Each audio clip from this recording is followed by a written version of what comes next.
والصلاة والسلام على سيد الأنبياء والمرسلين وعلى آله وأصحابه أجمعين. أما بعد،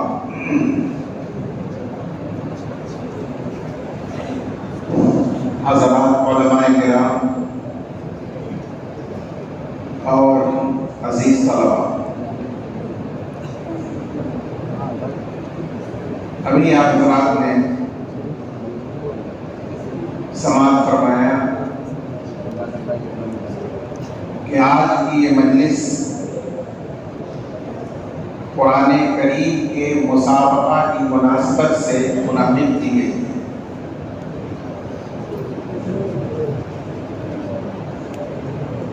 مختلف نشستوں میں قرآن کریم کا مسابقہ ہوا ہے اور اپنی اپنی استعداد کے مطابق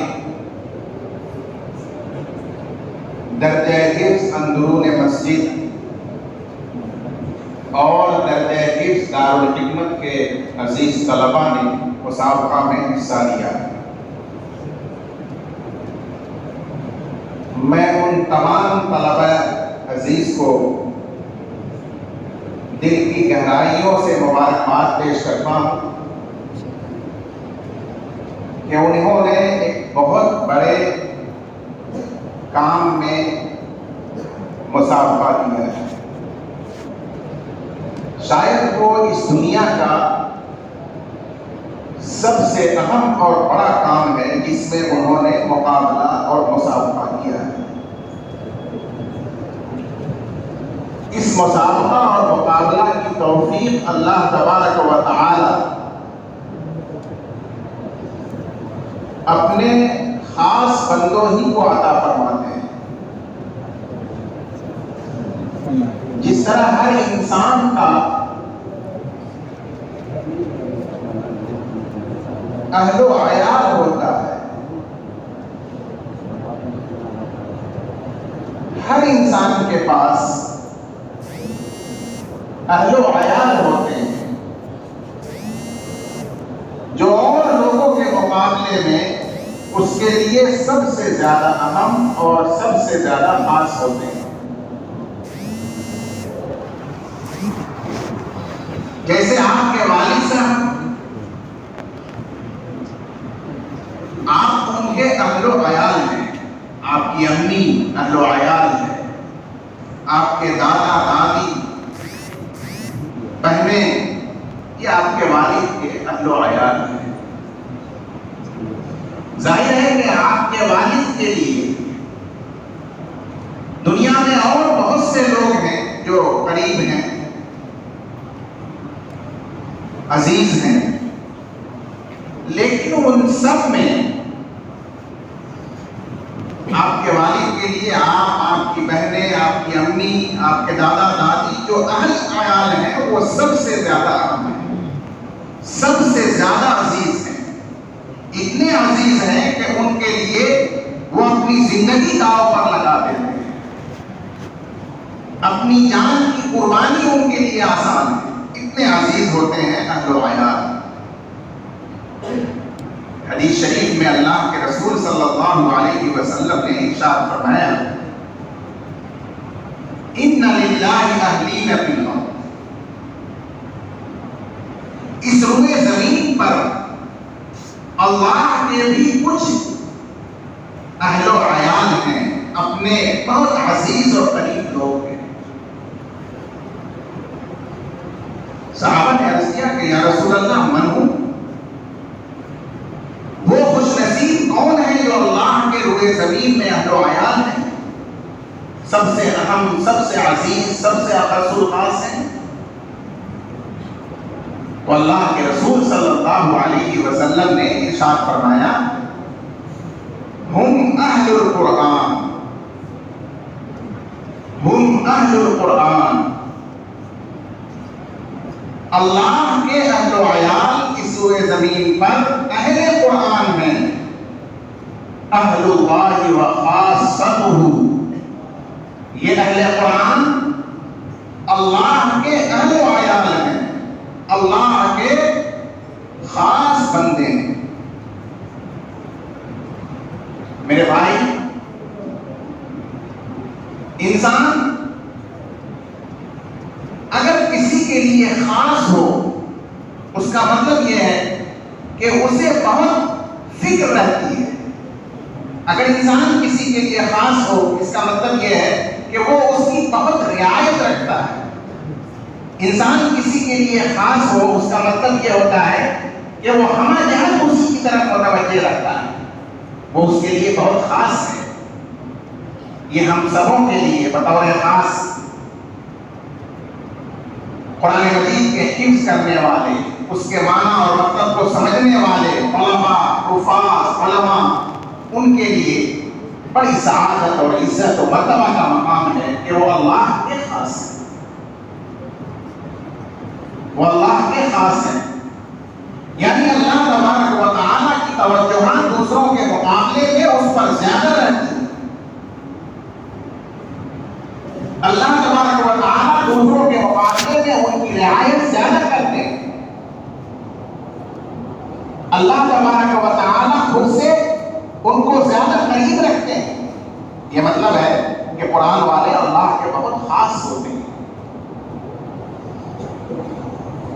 اب یہ قرآن والے وہی لوگ ہیں جو قرآن مجید کو یاد کرتے ہیں۔ تھوڑی دیر کے لیے سوچئے کہ ایک طالب علم 10 سال، 12 سال، 15 سال کا کیا عمر ہے اس کی کھیلنے،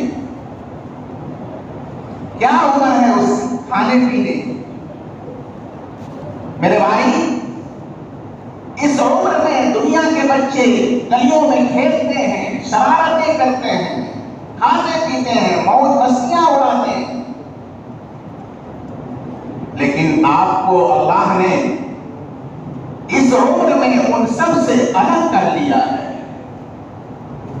اپنا خاص بنایا ہے،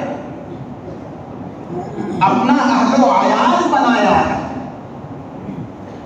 اس لیے آپ کو آپ کے گاؤں، آپ کے محلے، آپ کی گلیوں سے اٹھا کر اور ان مدرسوں میں ان کھلاڑیوں پر پہنچایا ہے۔ اس کو آپ اتفاق نہ سمجھیں کہ یہ کوئی اتفاقی بات ہو گئی ہے اور میں حفظ کرنے چلا آیا ہوں، نہیں۔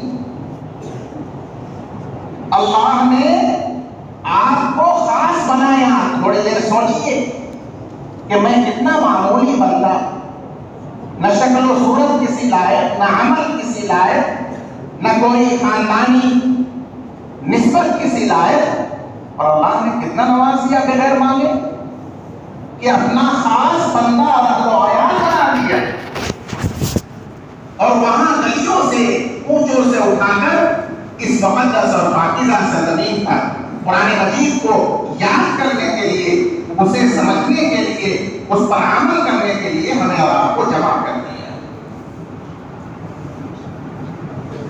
اللہ کا یہ کتنا بڑا ہمارے اور آپ پر احسان ہے۔ صحیح بات یہ ہے کہ ہمیں نہ اس احسان کا اندازہ ہے اور نہ ہم اس کی صحیح قدر کرتے ہیں۔ یاد رکھیے، جب احسان کی قدر کی جاتی، کسی نے آپ کو دعوت کی کھانے کی، آپ بہت خوش ہوئے، دعوت میں گئے، وہاں عمدہ کھانا کھلایا، بہترین پکا کر، بہترین دسترخوان پر، بڑی عزت کے ساتھ آپ خاموشی کے ساتھ بیٹھ کر کھاتے رہے۔ کھانا جب ختم ہو گیا، کھانا سے فارغ ہو گئے، تو خاموشی کے ساتھ اٹھ کر کے آپ چلے آئے۔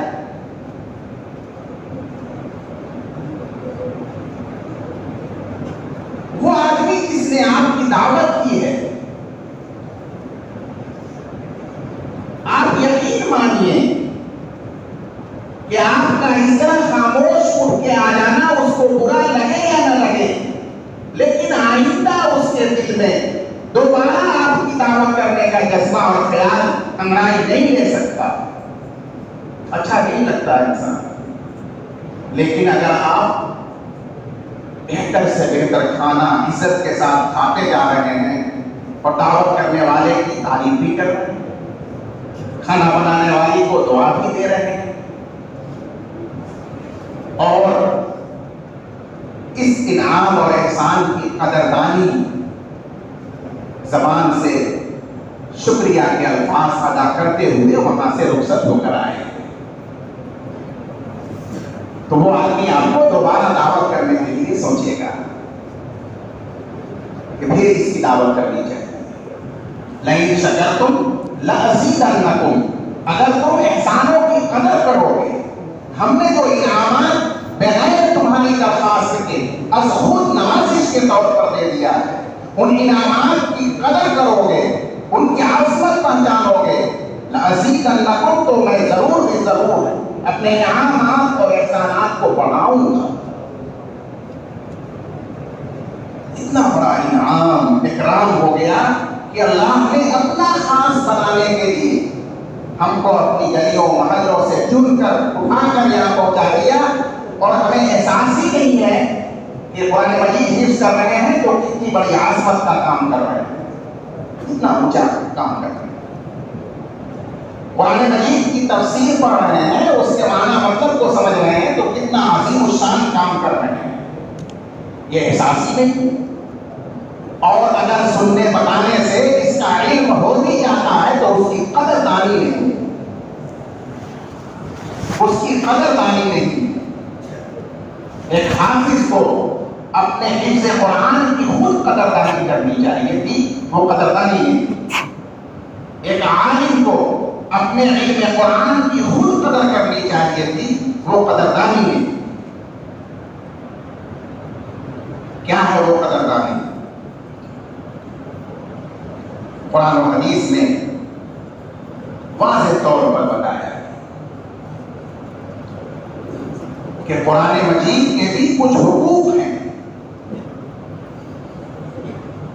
ایک حدیث میں روایت ہے کہ اللہ کے رسول صلی اللہ علیہ وسلم نے ارشاد فرمایا، الدین والنصیحہ، دین سراپا خیر خواہی کا نام ہے، خلوص کا نام ہے۔ صحابہ نے عرض کیا، لمن یا رسول اللہ، یہ خلوص اور خیر خواہی کس کے لیے؟ تو آپ صلی اللہ علیہ وسلم نے جواب دیا، للہ، سب سے پہلے بندے میں خلوص خیر خواہی اللہ کے لیے جو خالق فرمانے، رب اور رازق، ولی رسولی، اور اللہ کے رسول کے لیے، ولی کتابی، اور اللہ کی کتاب کے لیے، قرآن مجید کے لیے، ولی ائمۃ المسلمین وعامتہم، اور مسلمانوں کے مذہبی سیاسی پیشواؤں کے لیے اور عام مسلمانوں کے لیے بھی۔ اس میں آیا کہ اللہ کی کتاب کے لیے خلوص اور خیر خواہی رکھنا یہ دین ہے، ایمان ہے۔ اب اللہ کی کتاب کے لیے خلوص اور خیر خواہی کیا ہے؟ تو یہاں علماء نے بتایا کہ قرآن مجید کے 5 حقوق ہیں کم از کم، جو بندہ اپنی قدرت، استطاعت اور ہمت کے بقدر قرآن مجید کے ان 5 حقوق کو ادا کرنے کی کوشش کرے، لگا رہے، تو اس نے اللہ کی کتاب کے ساتھ خلوص اور خیر خواہی کا معاملہ کیا۔ اب آپ لوگوں کو وہ 5 حقوق یاد کرنے ہیں،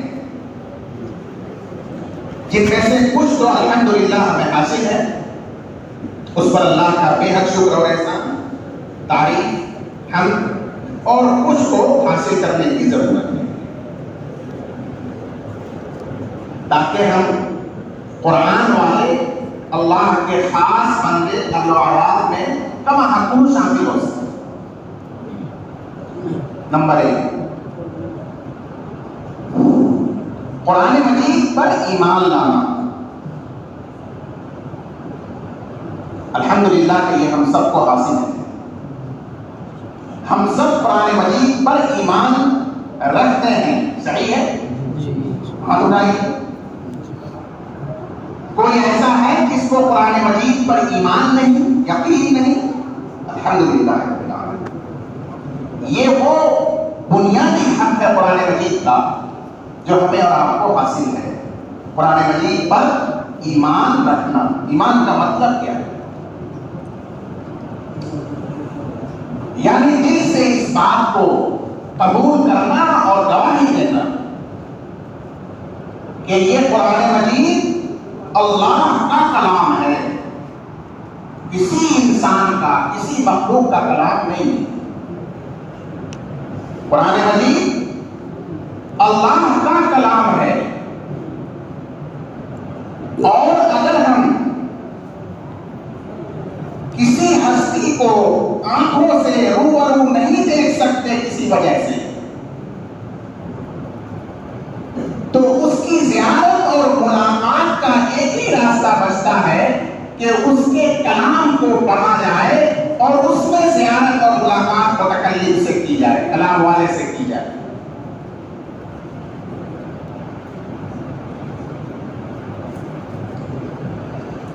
ایک واقعہ آپ لوگوں کو سنا تھا، دلچسپ واقعہ ہے. آپ سننا چاہتے ہیں؟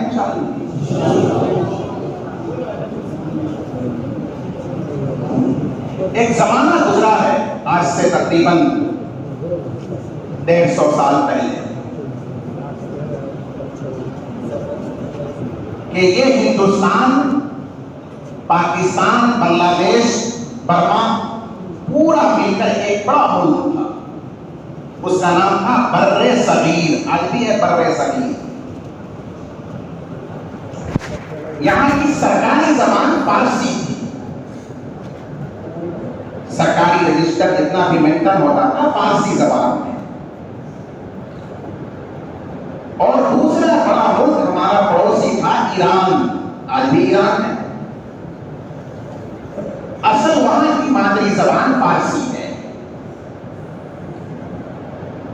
تو اس زمانے میں فارسی ادب کا بڑا زور شور تھا. ایران میں بھی، وہاں کی تو مادری زبان تھی، اور بر صغیر ہندوستان میں بھی، کیونکہ یہاں کی وہ سرکاری زبان تھی. اور بڑے بڑے ماہر فارسی کے شعراء اور علماء ہندوستان کے بادشاہ جہانگیر کے دربار میں پائے جاتے تھے. جہانگیر کا اپنا ایک ذوق تھا، مزاج تھا کہ وہ پوری دنیا سے اہل علم کو، ماہرین کو اپنے دربار میں جمع کیے ہوا تھا. تو فارسی زبان و ادب کے بڑے بڑے ماہر شعراء بھی جہانگیر کے دربار میں موجود تھے. ایران کے ایک شہزادے نے جو خود بھی بڑا شاعر تھا، ایک مصرع بنایا شعر کا فارسی.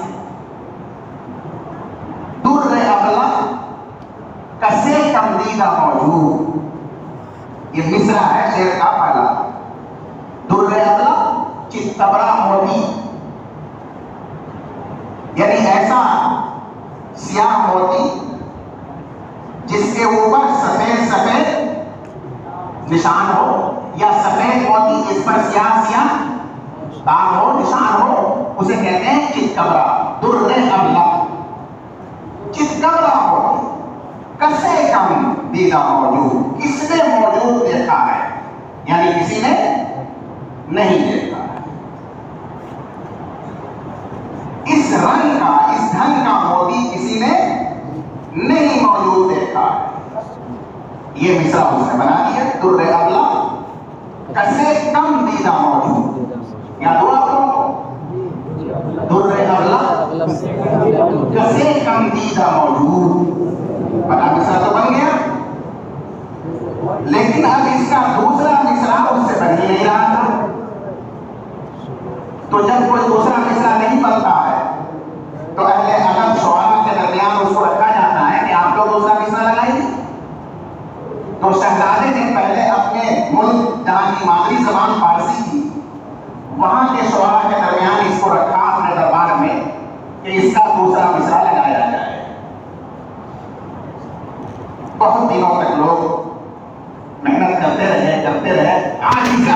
دوسرا مصرع نہیں بن سکا. تو یہ سب کو معلوم تھا کہ فارسی زبان کے ماہرین شعراء ہندوستان میں دربار اکبری میں پائے جاتے ہیں، جہانگیر کے دربار میں. تو شہزادے نے وہ مصرع وہاں سے باقاعدہ اپنے قاصد کے ذریعے جہانگیر کے پاس بھیجا دلی، کہ آپ اپنے دربار کے شعراء سے کہیے کہ اس کا دوسرا مصرع بنائیں. جو بنائے گا اس کو بہت سارا انعام اور اکرام ایرانی سلطنت کی طرف سے کیا جائے گا. جہانگیر کے دربار میں بھی بڑے بڑے شعراء تھے، جانتے ہیں آپ، سن چکے. انہوں نے بھی بڑی محنت کی، کوشش کی ایک زمانے تک دوسرا مصرع بن جائے. ظاہر ہے کہ الگ تک کچھ سے کچھ تو بنانا نہیں تھا. دوسرا مصرع کا مطلب جو پہلے مصرع سے میل کھائے بیٹھ جائے، نہیں بن سکتا.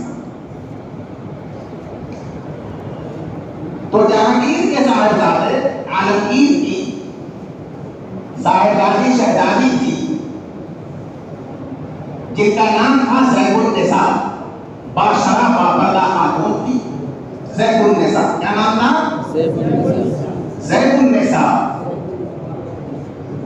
باشرہ بابردہ، حالانکہ شہزادی تھی، باشرہ بابردہ. اسے کسی طرح علم ہوا کہ ایران کے شہزادے کا مصرع آیا ہے اور اس پر مصرع بیٹھ نہیں رہا. وہ زیب النساء بھی خود بلا کی شاعرہ ماہر، اس نے بھی کوشش کی. بظاہر ان سے بھی مصرع بن نہیں رہا. ایک دن صبح نہا دھو کر پناہ و سنگار کرنے کے لیے سنگار خان کے پاس بیٹھی، میں نے کیا تو اس کے بعد سرما لگایا. کیا کیا؟ سرما لگایا. تو سرما لگانے کے بعد فطری اور قدرتی طور پر رونے لگے، آنسو آتا ہے. جب وہ آنسو آیا پلکوں پر، تو پلکوں پر گرنے سے پہلے جمع ہوتا ہے وہ تھوڑا سا قطرہ، اور اس میں سرما لگا ہوا.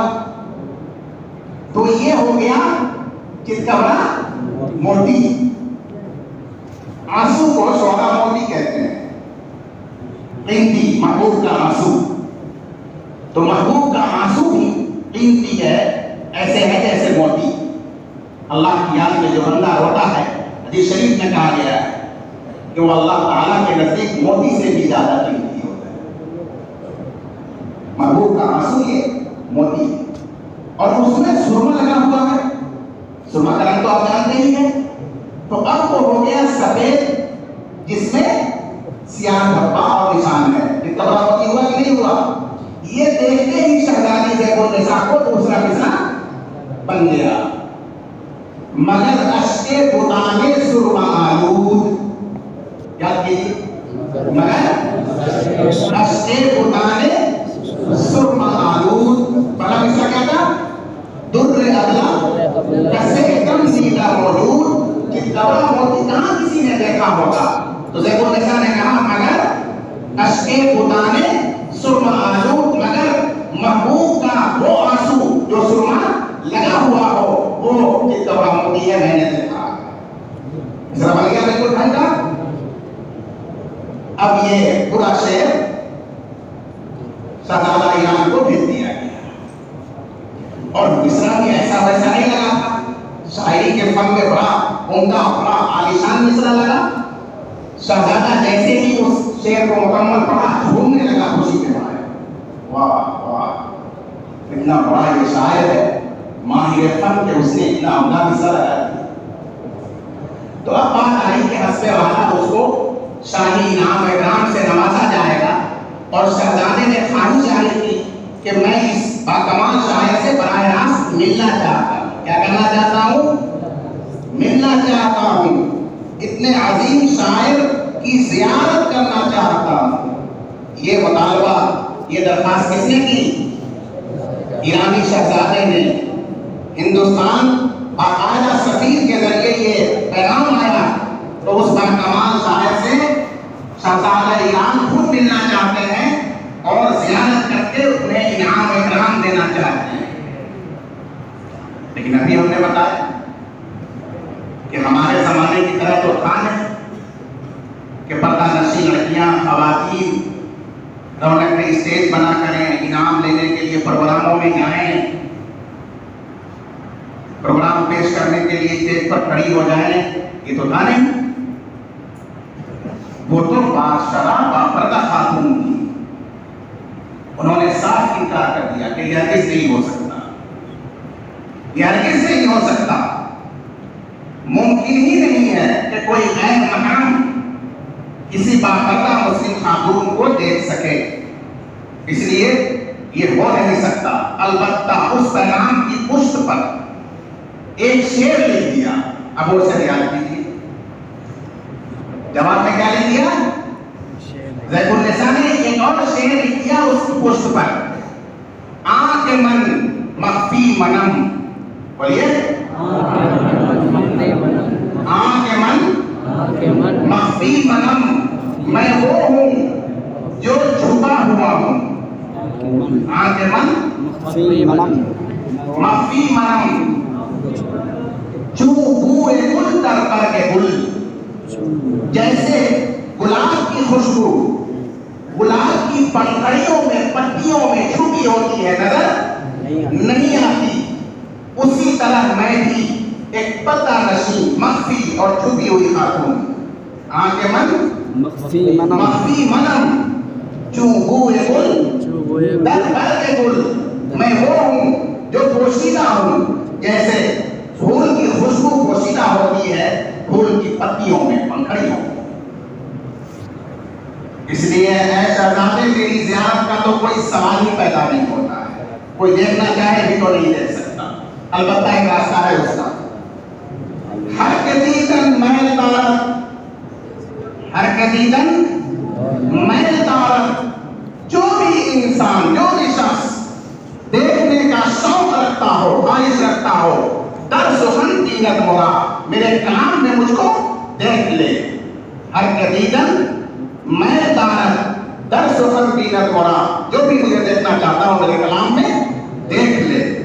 یعنی جب آدمی کسی کا کلام پڑھتا ہے تو اس کلام میں متکلم کی زیارت ہو جاتی ہے. اس لیے کہ انسان کے گوشت پوش چہرے کے نقوش کو دیکھنا اصل مقصود نہیں ہوتا.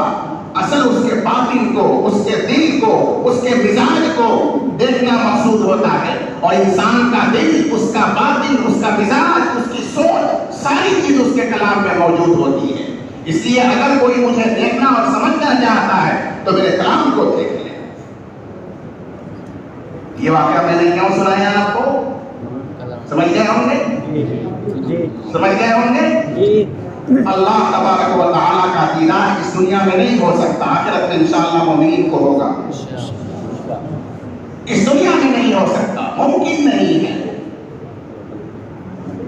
لیکن اگر کوئی اللہ کا دیدار کرنا چاہتا ہے, کوئی اس دنیا میں اپنی ان حقیر معمولی آنکھوں سے, گنہگار آنکھوں سے اللہ کی زیارت کرنا چاہتا ہے, اللہ کو دیکھنا چاہتا ہے, یعنی اللہ کی رحمت کو دیکھنا چاہتا ہے, اللہ کی مغفرت کو دیکھنا چاہتا ہے, اللہ کے انعام و اکرام کو دیکھنا چاہتا ہے, اللہ کی عنایات و نوازشات کو دیکھنا چاہتا ہے, اللہ تبارک و تعالیٰ کی ربوبیت کو دیکھنا چاہتا ہے, اس کی تخلیق کو دیکھنا چاہتا ہے, اور ساتھ ہی ساتھ اس کے انتقام کو دیکھنا چاہتا ہے, اس کے غضب و جلال کو دیکھنا چاہتا ہے. اگر وہ اللہ کو دیکھنا چاہتا ہے تو ایک ہی راستہ ہے کہ اللہ کے کلام میں اللہ کو دیکھ لے, اللہ کو پہچان لے.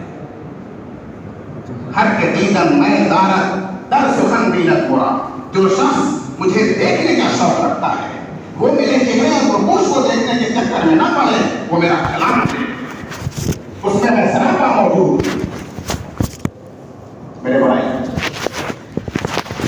یہ ہے اللہ کے کلام پر ایمان کا مطلب.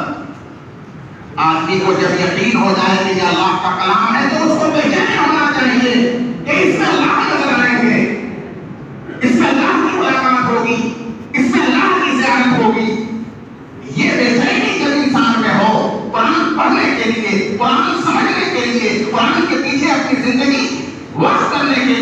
اور سمجھا جائے گا کہ اس کو صحیح معنوں میں قرآن مجید پر ایمان اور یقین کی دولت نصیب ہو چکا ہے. ورنہ اگر قرآن کا حفظ ہو رہا ہے اور خالی وقتوں کے موبائل دیکھا جا رہا ہے, قرآن مجید کی تفہیم اور تفسیر چل رہی ہے اور فرصت ملتے ہی انسان اپنے اوقات کو لغو لعب میں اور سونے میں گزار رہا ہے, پھر کہیں جب ٹھنڈا شروع ہوگا تب قرآن کو الٹا جائے گا. میرے بھائی, یہ نام کا حسنی ایمان ہے, قرآن پر صحیح اور حقیقی ایمان نہیں ہوا. اگر حقیقی ایمان ہوتا تو اس کلام کے اندر بندہ مضطرب اور بے چین رہتا کہ اپنے رب کی کتنی زیادہ ملاقات کر لے, کتنا زیادہ دیدار کر لے, کتنا زیادہ پڑھ لے, کتنا زیادہ مشغول رہے. بات سمجھ میں آئے؟ یہ پیدا کیجیے, یہ جوہر پیدا کیجیے قرآن کے لیے اپنے اندر, یہ فیلنگ, یہ احساس, یہ جذبہ اباریے. یہ پہلا حق ہے قرآن مجید. دوسرا حق کیا ہے؟ جب پہلا حق سمجھ گئے تو اسی سے دوسرا حق سمجھ میں آ گیا کہ جب بندے کو صحیح ایمان ہو جائے گا تو وہ اس کی تلاوت کرے گا, اس کو پڑھے گا. اب ذرا اس کو بھی سمجھنا چاہیے, وقت بہت زیادہ ہو رہا ہے, کہ قرآن مجید کی تلاوت کا کیا ادب ہے. وہ باقی جو ادب ہے وہ آپ جانتے ہیں کہ وضو ہو, قبلہ روح ہو تو بہتر ہے, وغیرہ وغیرہ. ایک چیز کو سمجھیے کہ جب ایمان صحیح معنوں میں قرآن پر ہے, انسان کے ذہن میں بیٹھ چکا ہے کہ اللہ کا کلام ہے, تو اب یاد کریں کہ اس دنیا میں اللہ کا کلام کہاں براہ راست نازل ہوا ہے اور کہاں سے وہ آواز آئی ہے. جب آپ اس بات کو یاد کریں گے تو آپ جان لیں گے کہ جب موسیٰ علیہ السلام کوہ طور پر تشریف لے گئے تھے, کہاں؟ کوہ طور پر آگ لینے کے لیے, کیونکہ ایک درخت کے اوپر دور سے آگ کی روشنی یعنی نور اللہ کا نظر آیا تھا, تو آگ لینے وہاں پہنچے. جب درخت کے قریب پہنچے تو اس درخت سے آواز آئی اللہ کی, اللہ کا کلام سنائی دیا, انی انا اللہ, میں اللہ. یہ آواز کہاں سے آ رہی ہے؟ دور پر موجود درخت سے. میرے بھائی, تلاوت کرتے وقت اپنے جذبات اور احساسات, دل و دماغ کی کیفیت کو اس طرح بناؤ جیسے تم موسیٰ علیہ السلام والے درخت ہو جو دور پر ہے, کیونکہ تم سے بھی وہی آواز آ رہی ہے, انی اللہ, تم سے بھی وہی آواز آ رہی ہے, الحمدللہ رب العالمین, تم سے بھی وہی آواز آ رہی ہے, یا ایھا المزمل قم اللیل الا قلیلا. جب اللہ کے کلام کی صدا شجر موسیٰ سے صادر ہوئی تو وہ عظیم ہو گیا. آج انسان جب قرآن مجید بولتا ہے اللہ کا کلام اپنی زبان سے تو گویا وہ شجر موسیٰ ہے جس پر براہ راست اللہ کا کلام آیا ہے, اور اب اس سے وہ کلام آواز کی صورت میں نکل رہا ہے. اس احساس اور جذبے سے تلاوت ہو. حدیث شریف میں کہا گیا ہے کہ کچھ لوگ آخری زمانے میں ایسے پیدا ہوں گے جو قرآن کو بہت ترتیب کے ساتھ, تجوید کے ساتھ پناہ سنبھال کر پڑھیں گے, لیکن وہ قرآن اس کے گلے سے نیچے نہیں اترے گا, یعنی اس کے پیچھے کوئی احساس, کوئی جذبہ دل کا نہیں ہوگا, کوئی اثر نہیں ہوگا. ہمیں اللہ کی پناہ مانگنا ہے ایسے قرآن کی تلاوت سے, اور ہمیں صحیح معنوں میں قرآن کی تلاوت کرنی ہے کہ اس کے اثرات اندر تک محسوس ہوں. اور وہ اندر تک کب محسوس ہوں گے؟ جب آپ صحیح فکر, صحیح خیال سے اس کو لیں گے اور ایمان کے ساتھ پڑھیں گے تو وہ احساس, وہ اثر دل میں اترے گا. پھر دنیا اور آخرت میں اس کی برکتیں ثابت ہوتی ہیں. خیر, تیسرا حق قرآن مجید کا کیا ہے؟ اس کو سمجھنا. جو طلبہ حفظ کر رہے ہیں وہ اس کا ایک مرحلہ مکمل کر رہے ہیں, ایک حق ادا کر رہے ہیں, اس کی کوشش کر رہے ہیں. اب اس پر اس کا حق مکمل نہیں ہوتا, بلکہ اس کا ایک اور حق ضروری حق ہے کہ اس کو سمجھا جائے. کیوں؟ آپ کے پاس اگر شاہ سعود کا, سعودی بادشاہ کا, شاہ سلمان کا مسئلہ عربی میں خط آ جائے, ڈاکیا اسپیشلی آپ کو لا کر دے کہ سعودی عرب کے بادشاہ کا یہ خط ہے جو آپ کے نام آیا ہے, اس سال حج میں مہمان خصوصی کے طور پر خانہ کعبہ کی زیارت کے لیے آپ کو اس میں انوائٹ کیا گیا ہے. سوچیے آپ کہ بس یہ جاننے کے بعد خط اٹھا کر آپ رکھ دیں؟ نہیں میرے بھائی، معمولی ویزا اگر کسی کا آ جاتا ہے ملازمت کا تو وہ لے کر ہم لوگوں کے پاس آتا ہے، 1000-2000 روپیہ دینے کے لیے بھی تیار ہوتا ہے اور کہتا ہے کہ مولانا سر آپ پڑھ کر کے اسے بتا دیجیے کہ اس میں کیا ہے، کب تاریخ ہے، کس طرح جانا. تو اگر سعودی بادشاہ کا عربی کا خط آیا ہے اور وہ بھی حج بیت اللہ کی دعوت کے لیے، اور آپ نہیں جانتے ہیں عربی، تو جاننے کی کوشش کریں گے یا نہیں کریں گے؟ بغیر جانے ہوئے چین آ جائے گا، اٹھا کر سائنس کا سریا کر خط کو رکھ دیں، ایسا ہوگا؟ نہیں ہوگا. آپ کو پتا ہے کہ اس میں کیا ہے، جاننے کی کوشش کریں میرے بھائی. اسی طرح جب آپ کو یہ پتا ہو گیا کہ قرآن مجید ساری زندگی کا خدائی دستور ہے، قرآن مجید صراط مستقیم کی ہدایت والی کتاب ہے، اس کا پہلا بھی عنوان ہے ہدی للمتقین، کہ یہ کتاب سارے جہاں کے متقیوں کے لیے، خوف خدا رکھنے والے نیک لوگوں کے لیے کتاب ہدایت ہے. تو ظاہر سی بات ہے کہ آپ کو یہ جاننے کے بعد ایک بے چینی اور خوف ہونی چاہیے کہ آخر اس میں اللہ تعالیٰ نے کیا ہدایت دی ہے، کیا حکم فرمایا ہے، اس چیز سے منع کیا ہے، اس کو جان کر ہدایت حاصل کریں. میرے بھائی، یہ ہدایت کی کتاب جب تک جانا نہیں جائے، سمجھا نہیں جائے، اس وقت تک ہدایت کا فائدہ نہیں دے سکتے، اس سے ہم فیضیاب نہیں ہو سکتے. اس لیے یہ ضروری اور لازمی حق ہے کہ اس کو سمجھا جائے. اور نئے اردو پڑھنے نیٹ پر موبائل سے نہیں، اس کا اعتبار نہیں ہے. مستند عالم دین سے، جس نے سلسلہ وار رسول اللہ صلی اللہ علیہ وسلم تک سمجھا ہے، ایسے مستند عالم دین سے اس کو سمجھنا ہوگا، وہی اس کا صحیح مطلب اور صحیح معنی بتا سکیں گے. نیٹ پر موجود آیت کی تفسیر اردو میں پڑھ لیا، کسی جلسے اور تقریر میں کسی مولانا سے سن لیا، اردو ترجمہ دیکھ لیا اور سمجھ لیا کہ ہم قرآن کو سمجھ رہے ہیں، یہ بہت بڑی غلط فہمی ہے. یہ آپ اس انسان کو سمجھ رہے ہیں جو انسان آپ کو سمجھا رہا ہے ترجمہ کر کے، جو انسان آپ کو سمجھا رہا ہے تقریر کر کے، جو انسان آپ کو سمجھا رہا ہے، اس کی بات آپ سمجھ رہے ہیں. اگر ڈائریکٹلی قرآن سمجھنا ہے تو ڈائریکٹلی قرآن کے عربی الفاظ کو خود حل کر کے اور اس سے سمجھنا ہوگا، تب یہ قرآن سمجھنا ہوگا، تب یہ ڈائریکٹ قرآن سے ہدایت حاصل کرنا ہوگا. ورنہ تو ترجمہ مترجم کا ہے، تقریر خطیب کی ہے، تشریح مفسر کی ہے، اس کا سمجھنا کافی نہیں کہ وہ آپ کچھ اور سمجھ رہے ہیں. اس لیے حفظ کے بعد عربی زبان اور قرآن سمجھنے کے لیے ضروری علوم کو سمجھنا اور سیکھنا، جیسا کہ عربی درجات میں وہ سارے علوم پڑھائے جاتے ہیں، اور ایک مستند محنت کر کے بہتر عالم بننا قرآن کا یہ ضروری ہے، فرض کفایہ ہے امت پر، اور اللہ نے اس کے لیے آپ کو منتخب کیا ہے. کیا کا مقصد ہے؟ اور قرآن مجید کا چوتھا حق کیا ہے؟ اس پر عمل کرنا. میرے بھائی، عمل سے زندگی بنتی ہے، جنت بھی جہنم بھی. عمل سے زندگی بنتی ہے، جنت بھی جہنم بھی. یہ خاکی اپنی فطرت میں نہ ناری ہے نہ نوری ہے، نہ جہنمی ہے نہ جنتی ہے. انسان کے عمل پر ہی دار و مدار ہے ہر چیز کا. اس لیے میرے بھائی، صرف قرآن کو یاد کر لیا، اس پر ایمان رکھا، اس کا علم حاصل کر لیا، ابھی معاملہ کافی نہیں ہے. اس پر عمل کرنا ضروری ہے، تاکہ جو صحیح راستہ، جو ہدایت کی راہ اللہ نے سکھائی اور سمجھائی ہے اپنی کتاب میں، آج کے اس راستے پر چل کر اپنی زندگی گزارے اور منزل تک پہنچ کر کامیابی حاصل کر لے. اس لیے پھر قرآن پر عمل ضروری ہے. اور عمل کیسے ہونا چاہیے؟ عمل کی جان کیا ہے؟ اخلاص. ہر حق کے اندر جو جان ہے وہ بتاتے رہا ہوں. تو عمل کی جان کیا ہے جس سے عمل بنے گا؟ اخلاص.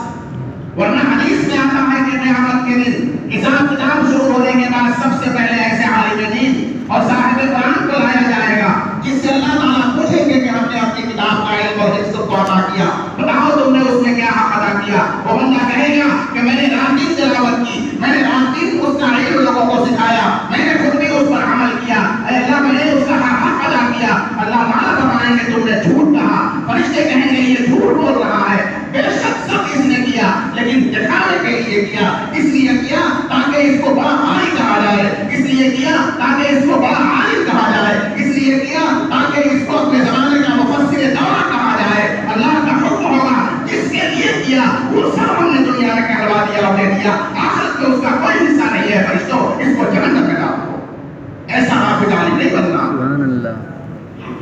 ایسا حافظ عالم نہیں بننا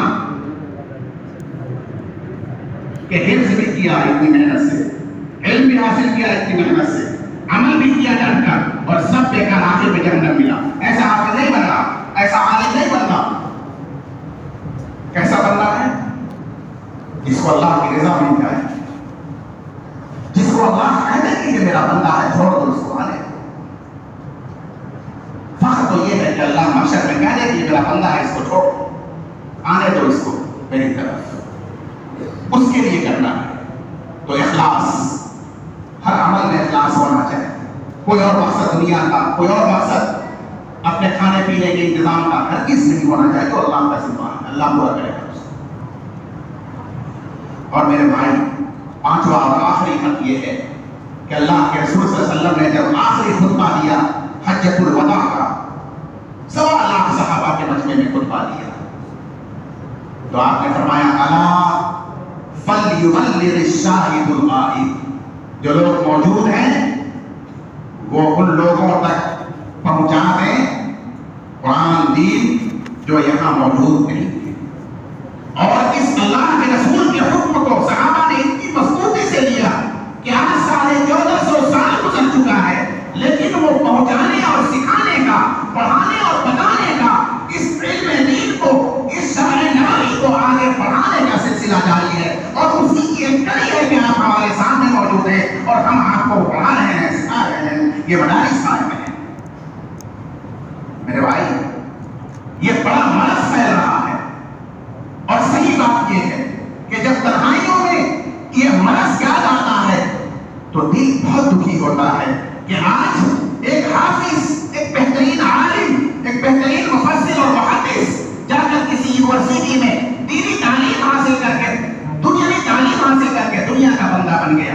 بڑا افسوس ہوتا ہے کہ ایک بہترین حافظ عالم وہ کسی کمپیوٹر کی تعلیم حاصل کر کے کسی کمپنی میں کمپیوٹر چلا رہا ہے، باہر ملکوں میں جا کر ٹرانسلیشن کا کام کر رہا ہے، روزی روٹی کے چند پیسے اور چند کوڑیاں جمع کر رہا ہے، اور ہے وہ اللہ کا خاص بندہ، ہے وہ حافظ اور قرآن کا عالم. میرے بھائی، اس سے بڑھ کر کوئی دکھ اور تکلیف کی بات ہمارے لیے، ہماری امت کے لوگوں کے لیے نہیں ہو سکتی کہ ایک ایسا خاص الخاص بندہ جو اس دین کو، اس قرآن کو، اس نظام کو، اس اللہ کے بنائے ہوئے خاص نظام کو آگے بڑھاتا، جس کا کام یہ ہونا چاہیے تھا کہ اللہ فلیبلغ الشاہد الغائب پر عمل کرتا. رزق کا مالک اللہ ہے، وہ دیتا اور خوب دیتا. آج تک کسی کو نہیں دیکھا گیا کہ وہ تبلیغ اور دعوت اور تعلیم میں مشغول اور دھوکہ کر رہا ہو، اس کے بچے اور اس کی بیوی سڑکوں پر بھیک مانگ رہے ہو. نہیں میرے بھائی، اس کا کپڑا، اس کا کھانا، اس کا اہل و عیال سب اللہ کے ذمے میں ہے. اللہ اچھا سے اچھا کھلاتے ہیں، اچھا سے اچھا پڑھاتے ہیں، اچھا سے اچھا زندگی دیتے ہیں، حیات طیبہ دیتے ہیں، پاکیزہ زندگی دیتے ہیں. لیکن قناعت اور صبر کے ساتھ اس دعوت اور تبلیغ اور تعلیم کے کام میں لگ رہنا چاہیے. سبحان اللہ. میرے بھائی، میں پوری ذمہ داری کے ساتھ آپ سے عہد لینا چاہتا ہوں کہ جب اللہ تعالیٰ نے بغیر مانگے ایک حصہ ہمیں عطا کر دیا کہ ہمیں اپنا اہل اور خاص بنا لیا، تو ہاتھ اٹھا کر وعدہ کیجیے کہ انشاءاللہ ہم اس کو حاصل کریں گے اور اس کی دعوت و تبلیغ اور تعلیم و تربیت کا حق بھی ادا کریں گے انشاءاللہ. ربنا تقبل منا انك انت السميع العليم وتب علينا انك انت التواب الرحيم وصلى الله على خير خلقه محمد وآله وصحبه اجمعين برحمتك يا ارحم الراحمين.